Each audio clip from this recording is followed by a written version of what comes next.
By the way, there's this show called The Never Mets on OWN, and it's so good. I really like it. Let me know if you guys have seen it or, you know, are watching it or have never heard of it, but it's very interesting. Anyway, let's get right on into Love During Lockup. So this episode starts out with Candy, or Miss Candice, at the hair salon getting right, getting tight, okay? She low-key giving me a little Gypsy Rose. I don't know what it is, but she's giving me Gypsy Rose all day. While she's at the hair salon, Andrew is at the apartment having a hard time. I feel myself. I feel like I can conquer the world. Like, I don't feel like so down and depressed like I still got out of prison. Worried about Candice and trying to figure out what's going on and what the next step is. I have to say, I'm a little tired of Andrew looking like a sad old puppy dog. I am. I'm not gonna hold you. It's pissing me off now. Candice says that Andrew paid for these services months before she got out. She is very happy with her new look. She says that Andrew is difficult to be with or challenging to be with. She says this because he's needy. Now, if I'm at home getting a little annoyed with Andrew moping around, I can only imagine what, you know, Candice is experiencing. However, it's Candice's fault because Candice was mistreating Andrew. So, of course, we're going to see him moping around looking all sad like a puppy dog. And I want him to pick himself up. I do. But she is dead wrong. Okay, she don't get to say that he's challenging to be with because he's too needy. People are emotional beings, okay? We are made up of lots of different emotions. He's getting his heart broken right now. She is not sympathetic or empathetic towards him because she was only using him. So obviously she's not gonna be sympathetic and empathetic towards him. I thought it was crazy that she was calling him challenging to be with, despite the fact that I'm annoyed with him, but I'm not dating him, so that's a completely different.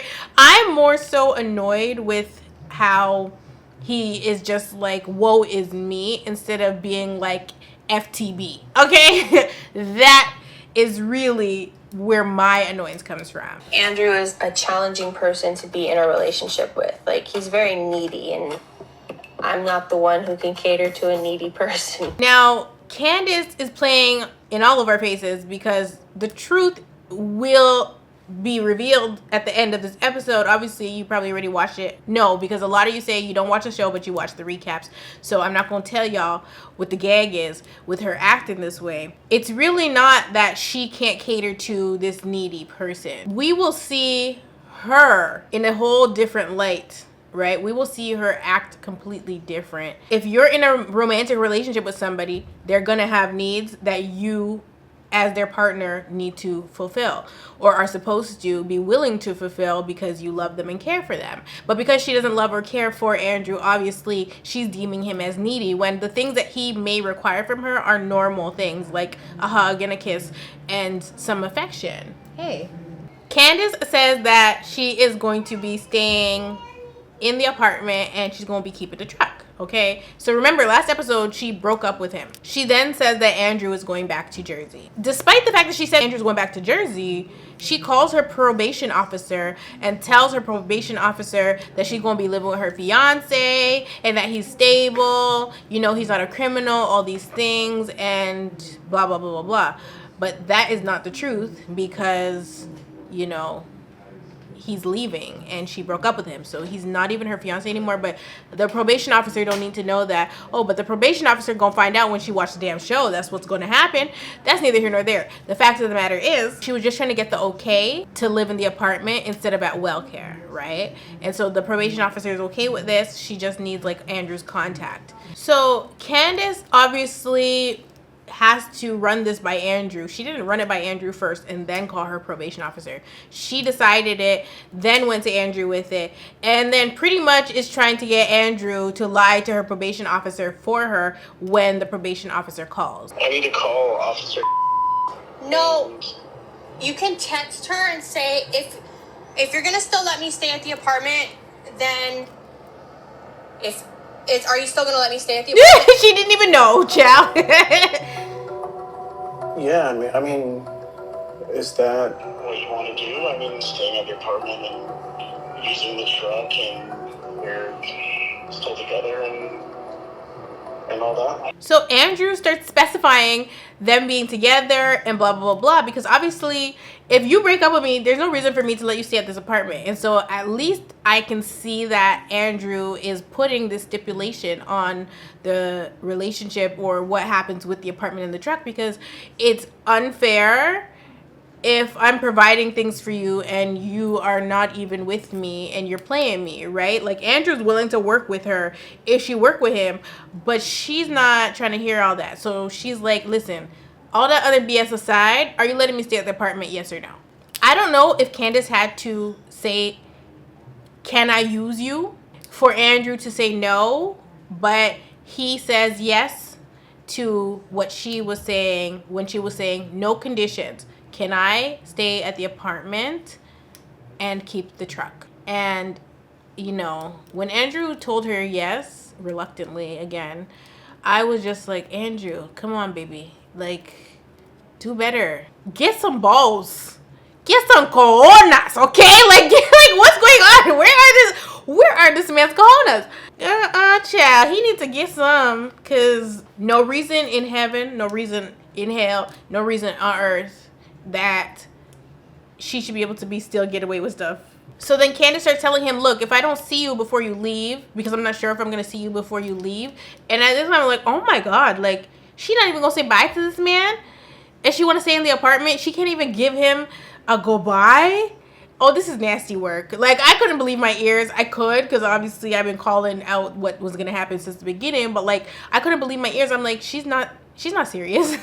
So she tells him, if I don't see you before you go, you know, just leave the key for the apartment in the truck, because, you know, I have a key to the truck. And I was just like, oh my gosh, like, she's purposely not going to see him before he goes. She's just saying if, you know, so that he thinks there's a slight chance that she might come and see him. But, like, she's not gonna go and see this man and tell him bye and thank you. I don't even think she said thank you on the phone. Thank you for everything, you know. She was just like, leave the key in the truck. Sayonara. See you never. Now, I know I have issues, because when I'm watching this go down, I was like, listen, Andrew better than me. Because if I was Andrew, I would have said, okay, bet. And I wouldn't have left no key in no truck. I would have said, yeah, okay. And she would have got there and tried to get into the truck. Well, she would have got into the truck and realized ain't no house key in there. So now you got a truck, you got to live in the car. That's how petty I would have been, because what do you mean you're not going to say bye to me? I can't. So Andrew tells her he wants to see her before she leaves, and she declines with more lies. Okay, she's just a liar. Okay, what I tell you, her name is Delilah. She's a liar. She actually has confused this man to no end, because he thinks that, you know, they're still going to be together, and he's so sympathetic towards her situation. It's not even funny. There's nothing in me that would think we're gonna make it, we're gonna be okay in a few weeks, like Andrew said. When I'm listening and hearing everything that Candice is saying to Andrew, there's nothing in me that would be like, yeah, we're gonna be fine, we're gonna be all right, we're gonna make it. Like, she's very much telling him without telling him this ain't it. Right? But if he wants to be delusional, she will let him. I'm not gonna say I try to not judge these people when I watch the show, because when it comes to Candice, I think out of everybody on the show, I be judging her.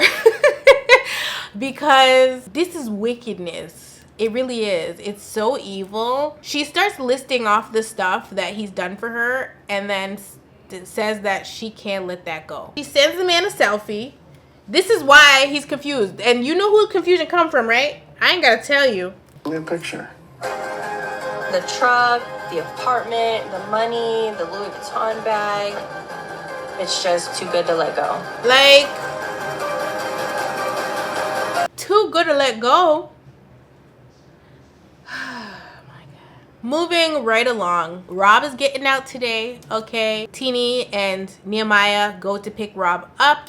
Rob comes out and he greets Nehemiah first, and then him and Teenie start macking like nobody watching. Okay, I felt so awkward for like Nehemiah because I'm like, I am not watching these people make out. Like, if I was their kid, no ma'am, I'm turning around, I'm gonna go back to the car. He was just standing there so awkwardly. And I felt so bad for him. Like, I get it, they ain't seen each other on the outside at all, right? This is their first time seeing each other on the outside, but like, they were doing too much. He's like having his hand on her butt. Like, it was a lot. And this wedgie in these pants, girl. Like, the moaning. Ugh. I was repulsed. Rob is obviously very happy to be out.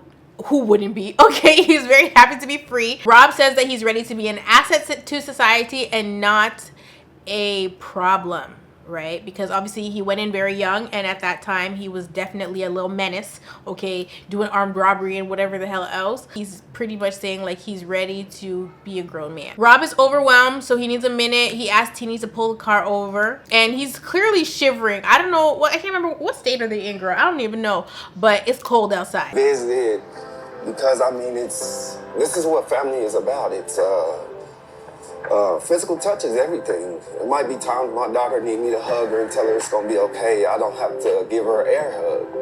So now we gotta get Shaw. Shaw should have came. She wouldn't have been able to run in this dirt though.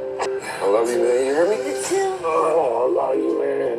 Get that man a jacket, okay? It's freezing. I'm sure it's freezing cold in the jail, okay? If outside is that cold, get that man a jacket. Anyway, in the next scene, we see that Ayana is free again. She's very hype and excited to be on the outside.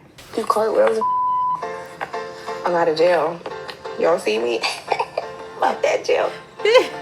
She's silly. Now, Miss Ayana's grandma is supposed to pick her up, but she had prior obligations, okay? So she was not there on time. Jamahl knew that it was Ayana's release date, so he sent her a nice romantical text message. Mia wrote me a message this morning because he knew I was getting out. The subject says, free my wife.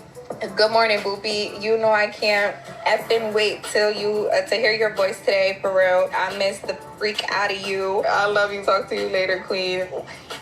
I can't wait till he calls me. Oh my God, I'm gonna be screaming. Is she 12? I just can't. However, Ayana's not the only one that got a message from Jamahl. Ooh, okay, stay tuned to the end of this video to see what was exchanged between Cosmoholics Anonymous and Jamahl. So I actually didn't reach out to Jamahl myself. I had somebody else do it for me that has like a jail app thing, and we were successful in reaching Jamahl. So you guys can see what the exchange was, and I will reveal that at the end of this video. Back to Miss Ayana not getting picked up by her grandma, and so her grandma kind of cusses her out and it's like, girl, I gotta do this, I gotta do that, I'm gonna come get you when I get you. You shouldn't have been in jail to begin with. And I said, ooh, she kind of ate with that. Ayana ends up taking an Uber to go to the PO, and then her grandma's gonna meet her at the probation office. Now when she meets up with her grandma, you know, her daughter sees her, and it's honestly so cute but so sad at the same time, and her daughter's like running to go and greet her. Ooh, I know I'm about to be so emotional, but I'm ready to see my kids, I'm ready to love on them, and I'm ready to get home. Look at my Mira. See mommy? Mommy's up the street. Hi. Look at mommy, man. Hi, wait, don't let her run. Well, finally, we see Ayana talking some sense, okay? After her experience in jail, she says that, you know, her kids are the very reason that she will not be seeing those four walls ever again. And I said, I know that's right, girl. You better get it together, for, if not for anybody, for the kids, okay? Foremost, the main reason why I will not see myself back in jail. If I don't have either one of them, like, it doesn't feel right. You gotta do better and move better if you want better. So I'm just trying to instill that into myself and, you know, just be a better woman all around. Come on, grown up. Her daughter is so happy to see her mama. Like, look at her. I love that for her, you know. Maybe it was the reality check that she needed. It sucks that she got 4 years of probation now, but it is what it is. In the next scene, Joey goes to visit Michael. Obviously, the cameras cannot go inside. Joey actually says he might end it at this jail visit, and he's really nervous on the drive. Joey says that he would be devastated, girl, devastated if the relationship didn't work out. There's a very good possibility that I'll end it today. Gag. And say, you know, I can't do this anymore. I can't continue to go down this road with you if you're not going to be willing to change. And that's fair. No, I'm getting nervous. It's fair because, you know, they're both recovering addicts, and Joey doesn't want to be with somebody that possibly will relapse. You know, he's had a better track record of staying sober than Michael, and Michael's actually the reason that he relapsed the last time. So he knows that he can't put himself in that position, and that's why he's saying what he's saying. So in this next scene, Rick is at lunch with his niece Veronica. Veronica notices that Rick is not wearing his wedding band anymore, and it's only been 6 weeks. Rick was always aware that Sam was not going to be able to necessarily work once she got out of the halfway house, but he has now made this such a big deal that she's not going to be able to work. Rick is also very adamant about not sharing his money. He doesn't want to be calling it our money. Baby, that's what marriage is, okay? Like, get with it or get lost. Because, well, I guess he's going to get lost, yeah. Rick says it's not our money unless she's contributing to it, which is some bull. Get your foot out of here, Nola. Rick tries to say how he used to be a player, and Veronica's like, you still are. And Rick tries to deny it. No, baby, you're very much giving player vibes. We then see that Sam is confused. She doesn't understand. She's like, she knows she didn't do anything wrong, and she feels like he is an adulterer. She feels like he is cheating on her. Something is off, and it ain't me. I can't think of a darn thing I did. The only thing that makes sense to me is he's been committing adultery. So Rick tells Veronica that he's considering going to see a lawyer. His niece is getting stressed out. She's like, look, and she looks at her cup and she's like, I'm gonna need some rum in this. And at this point, baby, me too. I need 2 shots because Rick is stressing me. And by the end of this episode, I could see very clearly what happened. So in the next scene, Andrew is leaving Candice a letter because, like I said, he's going back to Jersey. Candice, my love, I love you more than you will ever know. I know we will work through this and come back even stronger. Like, You sir, are so strong, and I know you will do everything you can to do what is right. I love you. I don't want to use the word pathetic. I don't, but it's just what it is. It's so sad. And like, he really believes that they're on a break. He's just leaving her the truck and the apartment, and everything is good and dandy, and they're still going to be together. Like, I don't know how he's not sensing the fakeness behind Candice. I think I've chosen to forget how confusing it can be to be with somebody that's gaslighting you. Forget in the sense of I'm watching it happen to Andrew, but I'm still thinking Andrew's delusional, because now that I've experienced something like this where I'm being gaslit and constantly lied to, when I see it now, it just beams as a red flag versus I'm not in the confusion, so I can identify the confusion. And so that's why I keep having to remind myself that Andrew is being gaslit and manipulated and lied to and used, right? And so it's important to show Andrew empathy. As delusional as he is, why wouldn't he be delusional when she breaking up with him 1 minute, but then sending him a selfie, working to keep up the facade that they are in a committed relationship, right? So she's doing this. We're not seeing it on camera, but she is doing it because we have proof of it after the fact, but she is being abusive towards Andrew.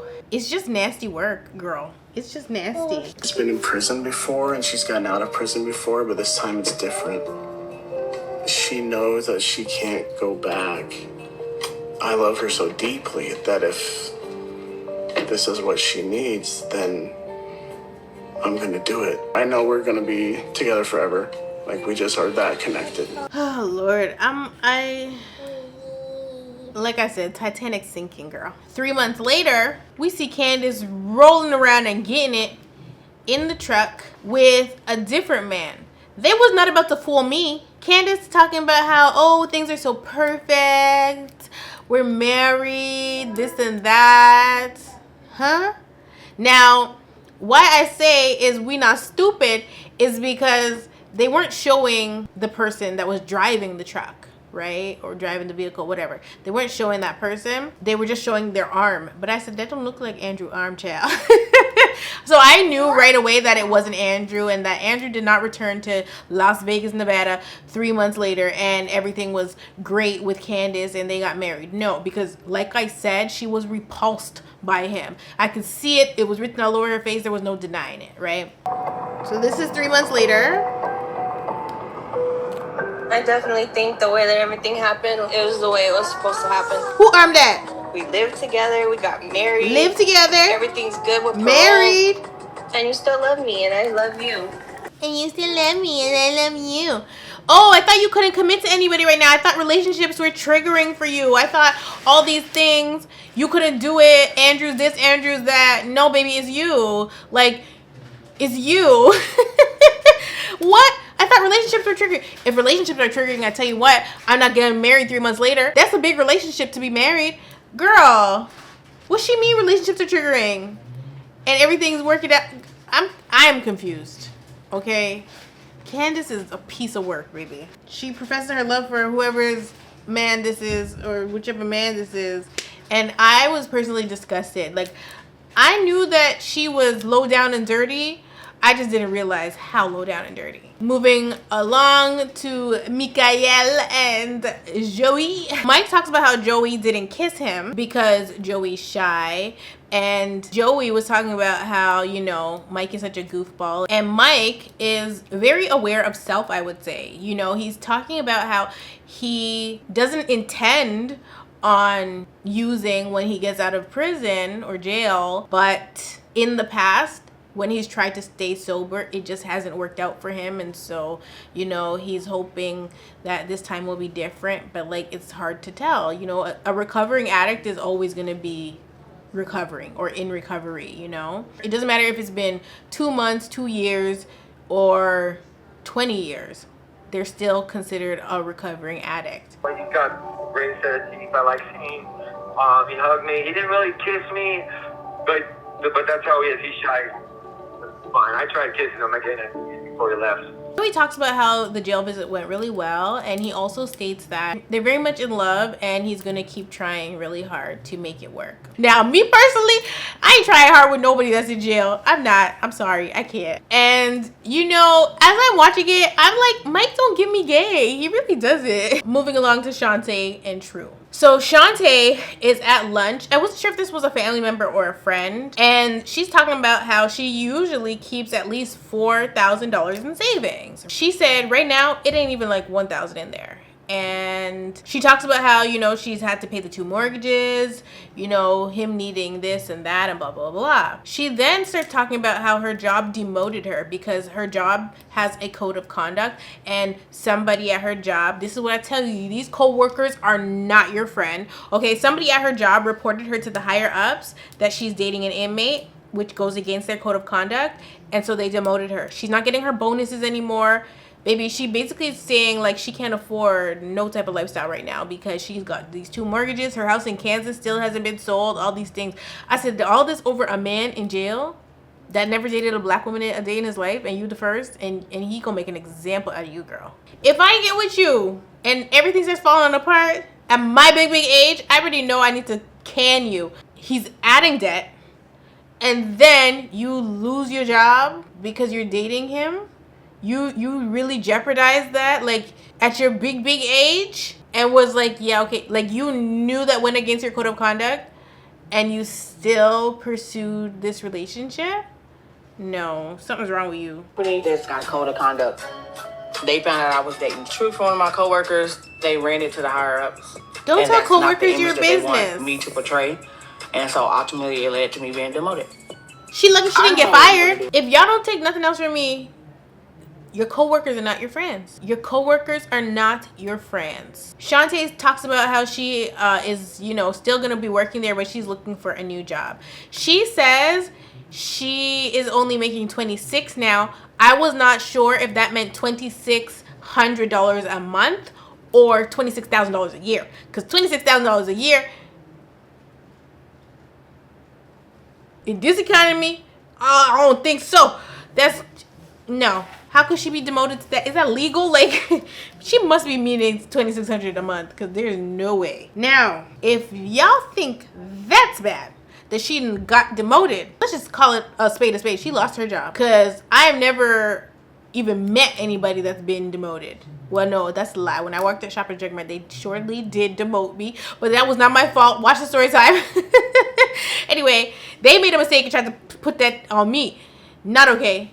Neither here nor there. But if you think that that's bad, let's add insult to injury. Shante says that before she met True, because she wants to be a business owner and an entrepreneur, she had close to 50,000 American dollars saved. Okay. All right.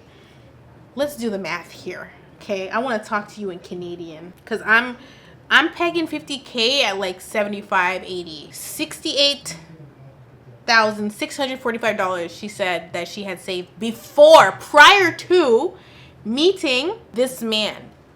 Learn to identify demon when you see one. Okay, she said that that's how much she had saved before she met him, and now her savings account is down to what? Not even 1,000, and they only been dating for what? How does she just keep making these horrible financial decisions? Like, you already had been losing your savings that you while you're dating this man, because you're sending him money in jail and doing whatever the hell he said to do, child. I guess he must have really like did something to her brain, because she's not even digmatized. Like, I can understand if you're digmatized and you just start giving the man the money. But if you're not digmatized, you never hunched. You don't even know if the pipe lay right, baby. You don't know. You don't even know if you're gonna have to call a plumber after the fact. Like, you don't even know. And you blew 50 G's. The woman was too stunned to speak, okay? Because none of this is making sense to me. She starts talking about how she can't afford True's lifestyle. And so it goes to this scene of her talking on the phone with him, and he's asking her, like, what clothes did you get me? And, like, he talks with entitlement. It pisses me off, really. And so, you know, she starts saying how his Jordans cost, like, $250. Child, triggered. The freaking t-shirt that she bought him, or the shirt that she got him, cost about $100. It's giving he probably want to walk around in a Nike Tech fleece. You know that's what niggas wear. And then he's requesting an MP3 player. I said, baby, it's 2024. It's 2023 probably when they were filming that, but it's 2024 MP3 player. So she's like, do you know how hard it was for her to find an MP3 player? I said, well, why didn't she just get him an iPod? Oh, do they sell iPods anymore? Are iPods a thing anymore? No, they abolished them. I don't even know. He's gonna need a phone anyway, so she might as well bite the bullet and get this man a phone. But like, a phone with some Apple Music on it, or Spotify even. He don't need no MP3 player. This nigga is still in a jail mindset asking for an MP3 player in 2024. Like, they do not exist, okay? Get you a phone and get you some Spotify, period. That being said, Shante said she has not yet told True that she's lost her job, or sorry, that she's been demoted. It is 4 days. 4 days until his release date. And she's fearful that when the money run out, the love is gonna run out.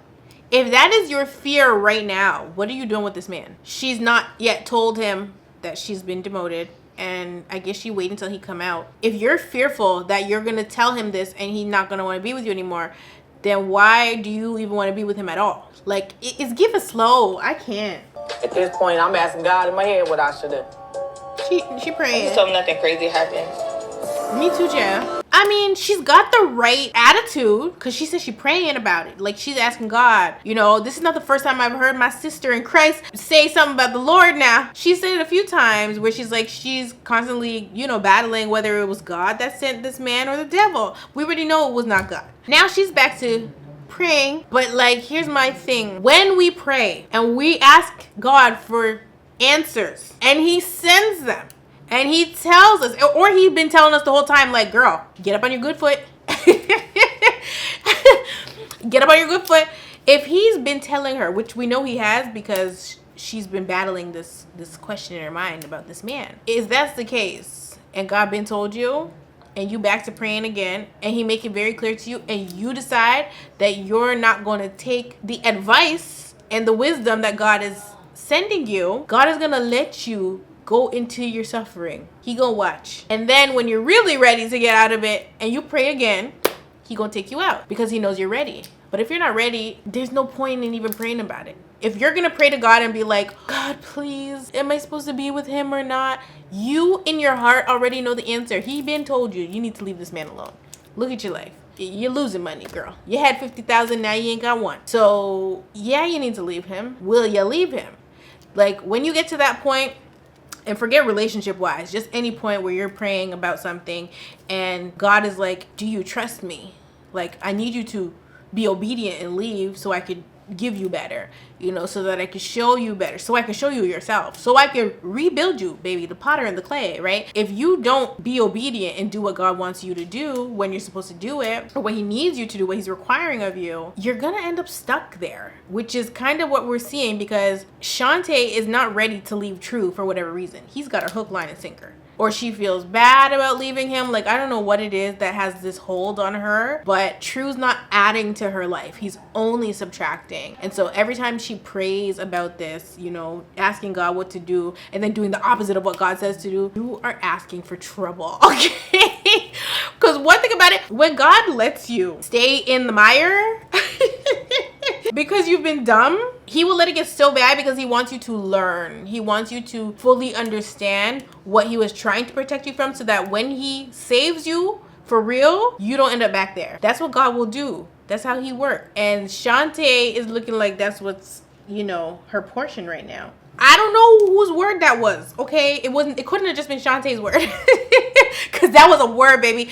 Now, I don't know whose word that was. But don't ignore God. I don't know what he's talking to you about, girl, but don't ignore him. Don't ignore him. You know what you're supposed to do, and you need to do it, period. Moving right along to Rick and Sam. Maybe I should put a trigger warning because this right here was triggering for me to watch. I was actually getting upset watching it. Rick goes to see a lawyer. When he's at the lawyer's office, he starts talking about how he, ignored a bunch of red flags. The lawyer asked him, are you sure you don't want to wait till she comes out? The lawyer then says it's better to file while she's in there because when she gets out, she would fight a lot harder versus, she can't do much fighting when she's in the halfway house. So, it's better to do it this way. That being said, they've only been married 6 weeks. There's really not much to fight for. I feel after this pain and damn suffering, she should get the other half of the pension that the wife didn't get, that the ex-wife didn't get. Sam should get it, okay? Because this man done pissed me off. When he's talking to the lawyer asks him, things have changed, but have your feelings changed? And he hesitates at first, but he says, yes, feelings have changed. And I'm like, 6 weeks after you're married, the feelings are changed? You were so in love with her. He was singing, strumming them crusty little fingers on the damn guitar, crying boo-hoo, sobbing tears. You see, I knew something was wrong. You see when I was laughing when he was... You see when I was laughing when he was crying? Because sir, why are you crying? I knew something was off with this man. I knew it. He says feelings changed. Okay, he's ready for a divorce. So that's why he's there. But his phone rings. And who's calling him? Samantha. The lawyer excuses herself. Sam don't waste no type of time because them calls is short. So she's like, hey, what's tea? Are you dead set on us ending this? What are you doing? What are we doing? Sam, despite the fact that Rick's been treating her badly, she still wants to be with Rick, right? But she's just confused and she's not clear and she wants clarity and she deserves that much. And so she's asking him, what is going on with us? Are we done or are we not? I need to know. I'm not wasting any more time. So she comes out the gate swinging and I live for it. This man, and this is why I was screaming at the laptop.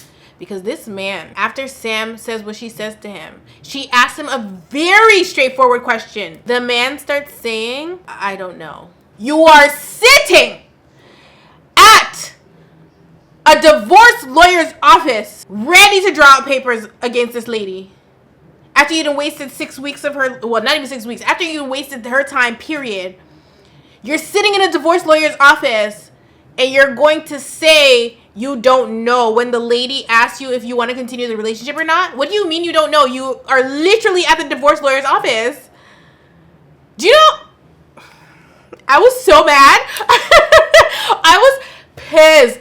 I said, no, don't play with this lady like this. The lady ain't done nothing to him. Nothing at all. She's minding her business over there at the damn halfway house, taking them all them vitamins he done bought her. Ready to be with her man. And this man is going to say, I don't know. I'm not sure. So why are you at a divorce lawyer's office if you're unsure? Then sit your little butt at home and wait till you're sure. Then you go see the divorce lawyer. Why is he doing that?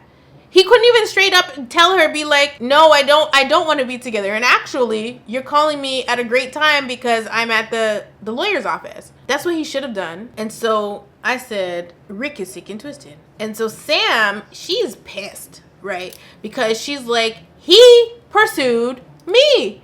That's what she said. She was like, he came looking for me. He sought me out in jail. He went looking for her, found her, love bombed her, period. Okay, love bombed her, laid it on thick, as she so put it, married her, then all of a sudden is giving her bun. Oh, so you got a big ego, Rick. That's what it's giving. Is Rick a narcissist? Is he? Because the way he went from so damn in love to I don't want nothing to do with this lady, and making up the most BS excuse in the world. You would have thought he hunched and he didn't like the coochie. You would have thought that. The way he's treating her is crazy. And talking about, oh, money, this, money, that. She's a felon. You knew what her work situation was going to be before you pursued her. And now he sat there confusing the lady. Makes no sense. My question to you is, are you dead set on being done? I don't know. Yes or no? Like, what do you mean you don't know? Okay. I heard Sandy was forcing herself on him at the reunion. So Sam at this point thinks that this is about Sandy, the lady that was all over Rick at the reunion. She is, convinced that he's been cheating and that this is what this is about. And so because he's been cheating, she now thinks that he's trying to sabotage the relationship. She's pissed off. She gets off the phone telling him, have a good time with Sandy. And she hangs up the phone and he laughs as though it's funny. She's just hurt. Like, she's literally just hurt why she's, saying that to him. And she's confused because he's not being forthcoming as to what the relationship is going to be and blah, blah, blah, blah. So she's upset and she has every right to be upset based on what we are witnessing, okay? When he laughs after she's hung up the phone, he's like, maybe I will have a good time with Sandy. Like, he don't care nothing about Samantha. He never did. Never could have. To be treating her like this. The lawyer comes back in and he doesn't seem to file for divorce at this point, but that is clearly where he's headed. What it seems like to me is that Rick is trying to relive his glory days. He wanted to know if Samantha, the girl from his high school, would still go for him. It was an ego boost for him to know that he could still bag the hottest girl from his high school. That's what it's really giving, and it's sick and disgusting because he just used her to feel or to fill his own selfish motive, his own ego. That's why he keeps circling the block on these old biddies from his high school, because when he was in high school, he was a hotshot jock, right? He was handsome. All the girls clearly still are feeling him. They keep going and pursuing him, and he's spinning the block on old flames, just like a narcissist would, right? An old supply, so to speak, only they were young when they met. So now he pursues her, he love bombs her, he sees that, oh, I could still get her. He got her, the fun's over for him. He doesn't have to chase her anymore. And he's gonna move on to his next person. Like, I could not believe this whole situation played out the way that it did, because Sam really didn't do anything to him. The stuff that he's claiming is the reason why they can't be together, like financial stuff, is bull, because he knew that before they got married, and he rushed over there to Idaho just to marry her, and now it's like, okay, fun's over. As a 58-year-old man, you should not be playing them type of games with people. Like, no. Like, and if you just wanted a little fun time thing, you could have just went to go find a fun time thing. you didn't have to go waste this lady's time, marry her and do all that stuff. Like, she old, you're old. This is why Rick don't have no kids. And thank God he doesn't, because his daughters would be suffering. A man like that don't deserve no damn kids, okay? So let him spoil his nieces all the days of his little miserable life. I cannot believe that he did that to Sam. And it's so crazy because they were older, I had so much hope for them when I started watching the show. And Sam is such a beautiful woman. Like, I cannot believe that this is how that couple turned out. I thought they were gonna make it, baby. Especially because she's just in the halfway house. She's not like in prison. I thought they were gonna be in it to win it. When you get together in your old age, like, you're supposed to be in it forever. I can't. Anyway, Ayana and Jamal. It's lunchtime and she starts talking about how the food in jail was absolutely terrible and watered down and nasty. Gina, her grandmother, tells her, I hope you learned your lesson, because now if you get knocked again, it's not going to be 15 days. It's going to be some months that they keep you in there. And she's like, yeah, I know, because it's a probation violation at that point. And so I ain't even trying to do all that. She goes to change her clothes in the washroom. And she's like, you take these little things for granted, like going to the washroom by yourself, just doing things that, you know, you get to do in your everyday life that you do not get to experience on the inside. Especially when you're sharing a jail cell with somebody that stank. And so she starts going on about how her cellmate was funky. And I was crying. I'm like, oh my God, you better hope she's in there for life, girl, because she get out and see this, she gonna beat you. You can take the little stuff for granted, like going to the bathroom without somebody sitting there watching you, not having to smell somebody else's stinky ass, because Charlene, I love you to death, but that ass was funky. I couldn't imagine being sat in a jail cell and somebody's pooping right there in front of me and it's just stanking up the jail. No.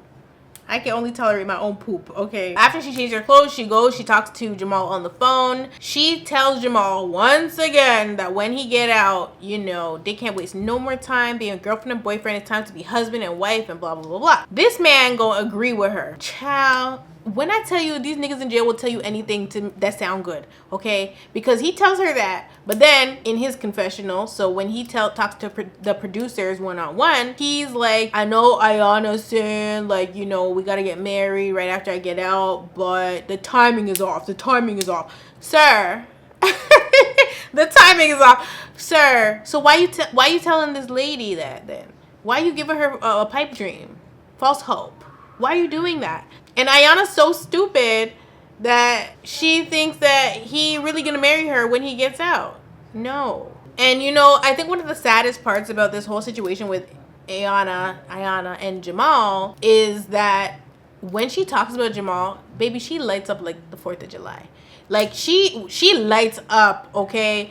More than when she's talking about her kids, I'm sorry to say. But, like, she lights up when she talks about Jamal. She is so head over heels for this man. She can definitely do better, but she don't know better. So she's not going to do better for now, and it just is what it is. I know Ayana want to get married, but the timing is all, I ain't gonna lie.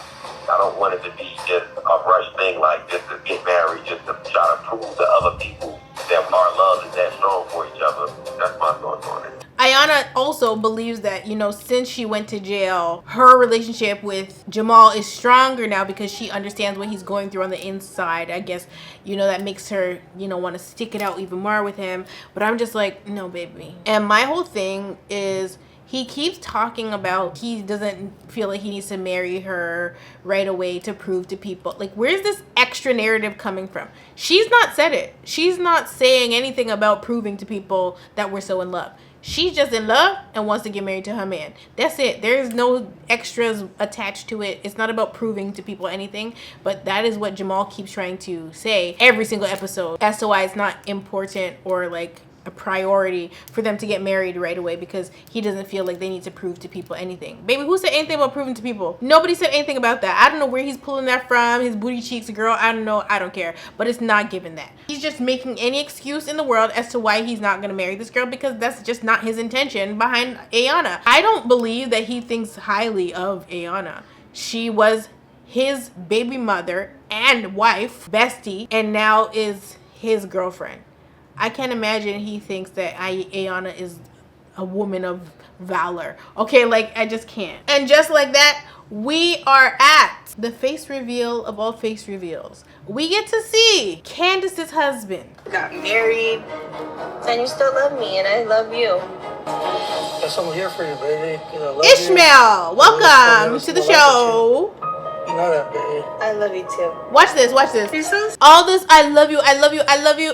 Oh, now I'm Natasha Bedingfield. These words are my own. I love you, I love you, I love you, I love you. This is crazy. This is a whole other side of Candice we didn't know existed. I thought she wasn't affectionate. I thought she didn't have it in her. I thought that Andrew was doing too much. He was reaching his hand over, just like this, in the vehicle. Reaching his hand over to be affectionate, hold Candice's hand, do the lovey-dovey thing. She was not returning. Why? Because Ishmael was in the way. This is why Andrew was getting dogged. Because Candice, the day that she got out, messaged Ishmael. And that meant that nothing was going to happen with Andrew from that point. She needed to figure out how the hell to get rid of that problem, okay? Because she had the person that she actually wanted to be with on standby. They got married because he's a criminal and she's a criminal. And apparently because Candice is on parole, that's the only way that they can be together is if they are married. They cannot just be boyfriend and girlfriend. So that's why they went ahead and got married. He is professing his love for her. She's professing her love for him. Apparently they met 5 or 6 years ago. You know, they were inseparable for 6 months. And then he went to jail.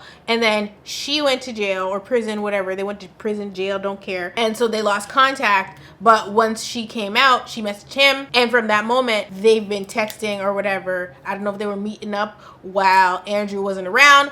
But she been messaging him while Andrew was in town on the very phone that Andrew bought her. Okay, so in the car she's talking about how, you know, she had to do what she had to do where Andrew was concerned in terms of like using him. Ishmael is like, F that fool, and he's agreeing with her like, yeah, you had to do that stuff. No, baby, nobody has to use anybody. When he says F that fool, Candice has this awkward look on her face. Do whatever I have to do just to be okay. Yeah. Watch the awkwardness. Look at her face. Yeah. She knows she gonna get chewed online for this. And I don't blame the people now. I don't blame them. Because this is just horrible. Like, you messaged him the day you got out, really? Like, she didn't even give her and Andrew a chance at all. She was never going to. It was never her intention. I believe that when she was in prison and Andrew told her he got her a phone, she would go, she already knew, as soon as I get out, I'm messaging this man. Like, I'm messaging him. I need my old thing back. Premeditated. But Candice starts telling us how, you know, prison life and real life are 2 very different things. And that's why Andrew got caught up and swept up in prison life. And that's why she manipulated him and was able to manipulate him, because he thinks that prison life is real life. Let's bring me back to Ayana and Jamahl, because Ayana thinks that she gonna be having marriage and dog and white picket fence when Jamahl gets out, and that's not the case. He's telling her and feeding her the jail life, prison life, and real life is not gonna be that. So because they're at the end of the episode, they're kind of jumping back between, you know, what Candice is doing with her new man, her husband, and what Andrew is doing at home. And Andrew is reading the letter that Candice wrote him, and he's like contemplating getting part of the letter tattooed on him and blah, blah, blah, blah, blah. Because Andrew is being severely manipulated and gaslit and lied to and, you know, love bombed even. Because that is his situation right now, I'm going to understand why he is delusional, because Candice even went as far as saying she's not going to end this fairy tale that, you know, is working in her favor right now with Andrew. So she's going to keep feeding him and keep allowing him to believe that they are going to get back together and blah, blah, blah, blah, so that she can reap the benefits of being Andrew's sugar baby. As long as Andrew thinks that they are going to be together or are together, Candice can relax, right? She could just talk to him and make him feel comfortable. But obviously, if she cuts that off, Andrew will cut off the resources. And she is fully aware of this. Sexy daddy. As long as I'm able to keep the truck in the apartment, there's no reason to end the long distance fairy tale that we painted together. Everybody wants those things in life. You know, when you get out of prison, you don't really have those type of things. It's a dream catcher she made, just to wake up and look at it and remember the dreams that we've talked about and had. Doing whatever dreams you want, is all it is. Not having to worry about anything else except for the person that's in front of you is what freedom's about. Child. So let me get this straight. She want her freedom, but she want to keep Andrew in bondage? This is demonic. This is so bad. Like, y'all are not seeing what's going on here. This is pure evil. Tell me I'm wrong. Tell me this is not evil. Tell me I'm wrong, please, because what the hell? They pretty much start giving us the updates on how everybody is doing, because like I said, we at the end of the episode, the end of the season is over. That was quick, okay? I was not prepared for the show to be 8 episodes only, but I'm happy that it is, because now I don't have 2 shows to review. Jamahl is supposed to get out by the end of 2024. Sam got a job, but her release date got pushed back 6 months. Rick is still dating women from his high school, spinning the block, okay? He's a loser. Shante doesn't know if she'll be going to meet True when he gets released, but apparently we can watch their journey continue on Love after Lockup. Rob and Teeny, they're busy living family life, okay? They're going on their little family outings and dating and drinking wine and doing whatever they're doing. They look like they're having a good time. Very happy for them. Hopefully there's no weird business going on at the crib now that Rob is there in person. Apparently he's studying for his commercial driver's license. It didn't say that they're gonna be on Love after Lockup, but I want to personally follow that journey, so I hope that they are gonna be on Love after Lockup. However, if it's going to make the relationship worse, maybe they shouldn't be on Love after Lockup, yeah, because you know how these reality shows go with these relationships. A mess. And as for Candice and Andrew, Candice ends up breaking things off with Andrew. He ended up taking back the apartment, so he broke the lease on the apartment and he took the truck back. But the ring, child, the engagement ring, baby, she's still rocking it like Ishmael bought it for her.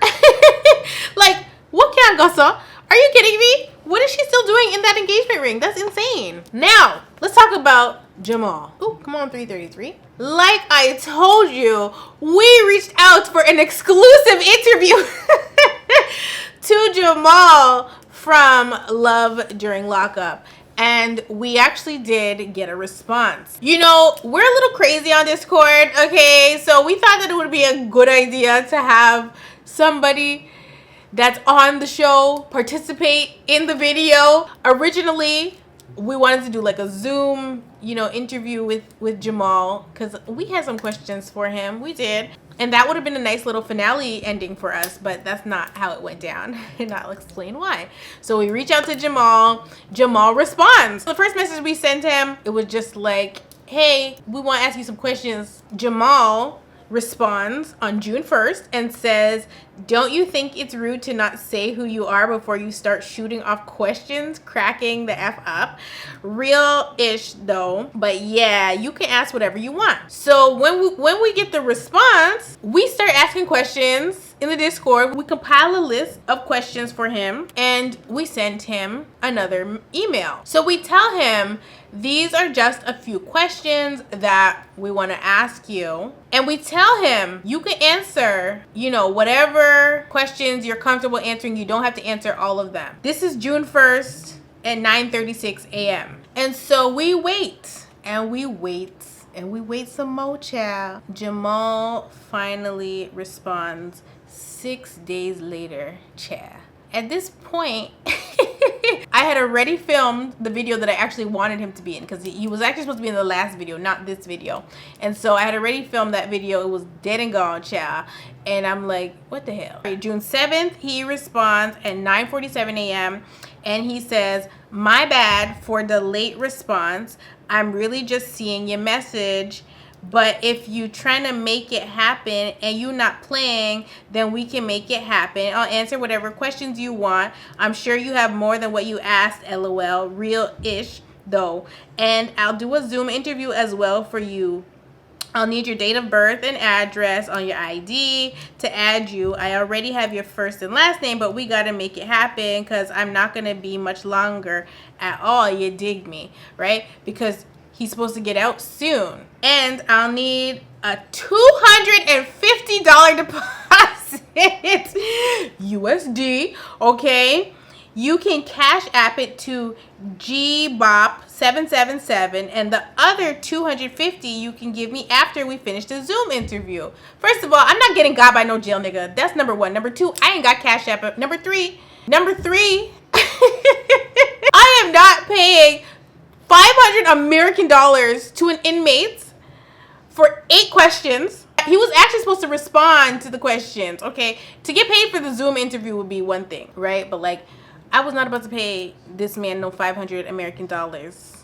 When I asked the questions, he said ask the questions, we asked the questions, and then he responded 6 days later with this long-winded message, child, expecting $500 American. This is what I get. I'm not about to let nobody play me, because we could have easily have Cash Apped him, you know, the money, the $250 deposit, and then never hear from him again. How are we gonna get the money back? What are we gonna do? Report him? Like, what are we gonna do if he just run off with the money? No, we're not getting got. Anyway, that's neither here nor there. Then he eating all the damn honey buns and life's sweet, literally, in prison because some idiot girl sent him $250 American to Cash App, not able to even verify whether she gonna get the questions answered or not. I was not getting got by Jamahl. I'm sorry. And if Jamahl was really actually about it and really actually wanted to do the interview, that's too bad. We never gonna know. Anyway, he said, now I'm all ears. Ask your questions, whatever you want to know. Let me know when you sent it. Talk to you soon. Enjoy your day. Now, Jamahl. Jamahl, let's talk about the 8 questions that we sent and we're going to ask him. I was trying to get to the nitty gritty, but because there was only so many characters, only 8 of the questions were selected from the Discord. Okay, most of them were my questions, and I was not playing around. Question 1, being that you practice Islam and you are not technically allowed to date, how did you end up with multiple baby mothers yet only one marriage? That was the first question. I wouldn't have probably put that one as the first question, but investigative journalism is investigative journalism. Questions that need answers, and I needed to know the answer to this question. Number 2, what is your relationship like with your children now? Number 3, were you compensated in any way for your appearances on the show? Question 4, when you get out, what is the very first thing you want to do? What is the first meal you will request to eat? Number 5, what's been the most interesting thing you've experienced in prison since you've been locked up? And I know that's a weird question because, like, interesting thing, well, that could be a wide range of things in prison. I don't know, child. But, like, I'm sure there's been an experience in there that he's like, well, damn. What has been your favorite prison food? That's a little serious question. I really want to know. 7, have you fought since you've been inside? 8, what's your favorite commissary item? See, after he did the interview, you know, if the interview went well, if he would have answered these damn questions when he first texted, we could have asked him more questions. Then we've been like, okay, you know what? Jamahl's been a great, you know, help. We could pay him. But child, he just came out the gate talking about some damn $500 Cash App. I said, no, ma'am. Anyway, and then question 9 was the same as question 4. So it was a wash. There's no point in me reading that a second time. Those were the questions we sent him, and we were hoping for him to respond to that, answering those questions, and then, you know, we would have kept talking to him so that we had something to tell y'all. But we did not get these questions answered, despite the fact that Jamahl responded to the damn emails. Okay, so it is what it is. Do you guys think that he was going to take the money and run? Or do you think that he was actually going to do the interview? And the other thing that we talked about was how, like, what is the process? Like, what is the timing for them to approve the Zoom call list, right? Like, if he takes the date of birth and the first name, last name, and address or whatever to do the Zoom call, what would the time frame of them allowing him to do it? Like, I'm pretty sure it would not have been okayed for me to be filming this video today, which this is the last video that I'm filming for Love During Lockup. So, like, the timeline just didn't make sense. So that's why it wasn't going to be able to get done. But we made contact. Anyway, you guys, I hope you guys enjoyed this Love During Lockup segment that I did. I don't know that I'll be doing Love After Lockup. So please, child, don't ask. I'm busy with baddies right now. And after baddies is done, I'm going to need a whole cleanse, okay? Because, like, it's too much, right? But yeah, I'm starving. I love you all so much, and I will definitely see you in the next one.